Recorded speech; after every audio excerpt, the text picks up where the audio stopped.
வணக்கம் அனைவருக்கும். நான் உங்க ஜெயா பேசுறேன்.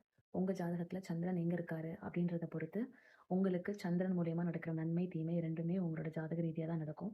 அப்படி இருக்கும்போது சந்திரன் உங்க வீட்ல வந்து நல்ல வளர்பிறை சந்திரன் அப்படின்போது உங்களுக்கு ஓரளவுக்கு நல்ல பலன தான் குடுக்கும். இதுவே தேய்பிறை சந்திரன் அப்படின்னா, எல்லாருக்குமே அந்த தேய்பிறை சந்திரனோட பலன் குடுத்துறாது. அது அது கிரக அமைப்ப பொறுத்து தான் அவங்களுக்கான பலன் இருக்கும். பட் இருந்தாலும் இது ஒரு பொதுவான விஷயம். உங்களுக்கு ரொம்ப மனசு எமோஷனலா வீக்கா இருக்கேன். எனக்கு அடிக்கடி டெம்பர் ஆகுறேன், ஆங்கர் ஆகுறேன். எனக்கு ரொம்ப கோவம் வருது.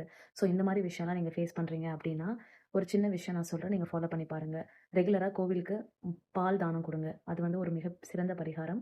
அதுக்கப்புறம் உங்க வீட்ல ரெகுலரா பெட்ஸோ, இல்ல டாக் அந்த மாரி நீங்க வச்சிருக்கீங்க அப்டின்னா, ரெகுலரா நீங்க அந்த பெட்ஸுக்கு, டாக் எல்லாத்துக்குமே வந்து தண்ணி வந்து வைங்க ஒரு பாத்திரத்துல. ஸோ தட் அந்த பேர்ட்ஸ் எல்லாமே வந்து அந்த வாட்டர வந்து குடிக்க, குடிக்க நீங்க கொஞ்சம் எமோஷனலி பீஸ்ஃபுல்லா இருப்பீங்க.